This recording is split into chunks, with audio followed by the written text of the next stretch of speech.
everyone, this is the Vintage Reviewer. I'm here today to talk about Batman v Superman. Now, when this movie was first announced, I didn't really care. At the time, I wasn't watching many superhero movies, or movies in general, really. And it just didn't intrigue me. I mean, Batman and Superman, they aren't like my favorite heroes ever. I mean, I've gained a lot more appreciation for Superman and Batman nowadays after watching the Dark Knight movies and All-Star Superman. I read that, it's pretty good. And announcement after announcement kept coming in. Ben Affleck as Batman, Jesse Eisenberg as Lex Luthor, Wonder Woman was going to be appearing, all the cameos for the other Justice League members, all this stuff kept coming in, and I'd see hate for it. Hate and hate and hate.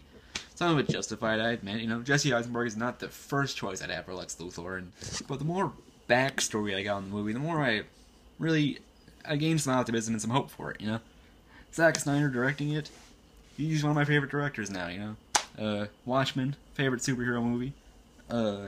Man of Steel, very, very good. I mean, very surprising. I was surprised at how much I liked it, I hadn't heard anything good about it before then.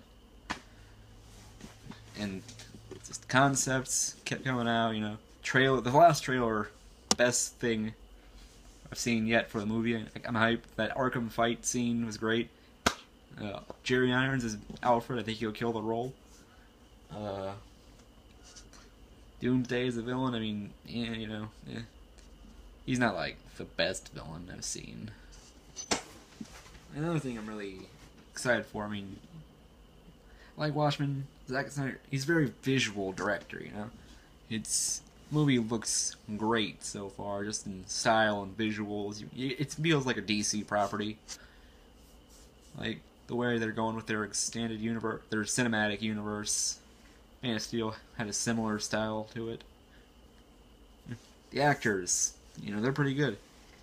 Henry Cavill as Superman, I liked him in that. Jeremy Irons, I haven't seen much of him, but his Dungeons & Dragons role, top notch.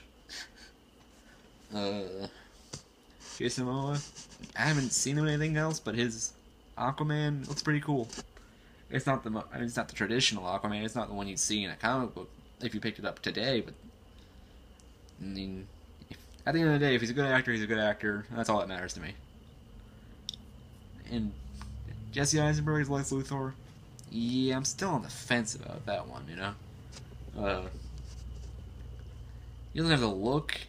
I mean, if he shaved his head, yeah, and we've seen the picture of him with a shaved head, he looks good. But long hair, his voice, he sounds like a stoner. I mean, there's no way getting around that one. Just the cast on screen that matters. It's the cast, behind the camera that I think will make this one. Zack Snyder, I mean, what more can I say?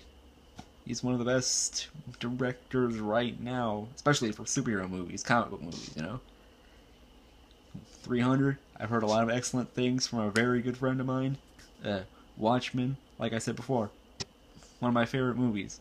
And now, some people would say, Watchmen's only so good because of the source material. But then I look at V for Vendetta, which wasn't directed by Zack Snyder, and changed a lot from the source material, and that kind of fizzles out for me, And it's not just directing, but also the writer. David S. Goyer. Might have heard of him, maybe not. He wrote the Dark Knight trilogy. Batman Begins, The Dark Knight, Dark Knight Rises. Those are all... that's a memorable trilogy. That is one of the best trilogies of the last couple of years. It's comparable to Star Wars in a way. Then you've got the costume designer. He's the same guy who designed for Watchmen. The costumes in that... they only appear in a couple scenes for most characters, but even then, they nailed them perfectly. And the ones they didn't nail, Ozymandias and Night Owl, they changed those, but they made a change for the better, Night Owl's costume in the book was just ridiculous.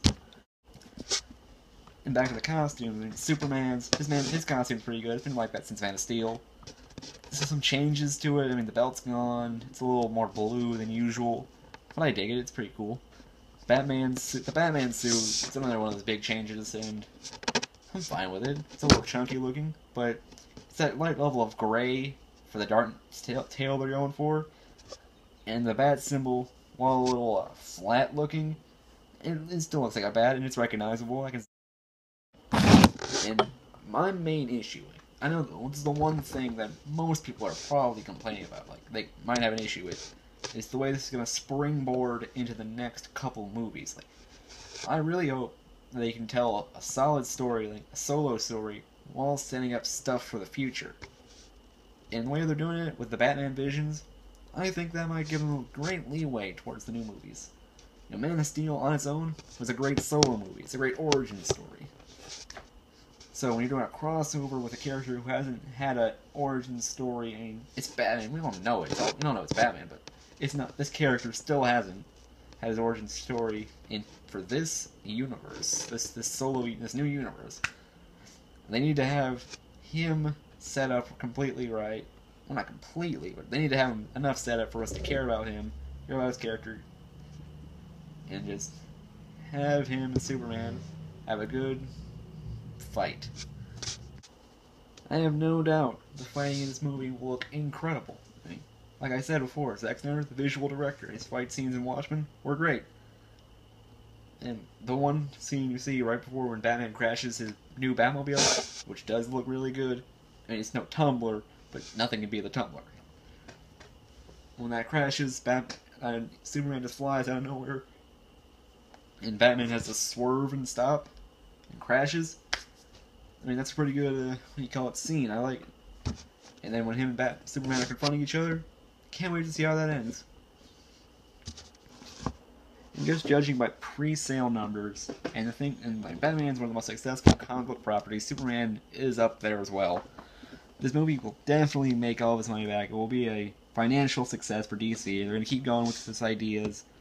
And as hopefully they can... I mean, even if this movie isn't good, they'll be able to use it as like an example for their future movies, their ideas. Maybe tweak everything they have. Don't make it as bloated as it is right now, as it seems. The movie's pretty long, though. So I think they can spread it out well enough. So there you go. Those are my thoughts on Batman v Superman. All in all, I think it'll just be a fantastic movie with some great visuals, some awesome moments, some great characters, and a story. I mean, you've seen it before. I mean, superheroes fighting. It's not anything new. But if they can put just a good, solid movie around that, just kind of tighten it up, screw in a couple of loose screws like Jesse Eisenberg or all those Justice League cameos, they can make a better movie in the future. But right now, what we have right here, I'm alright with.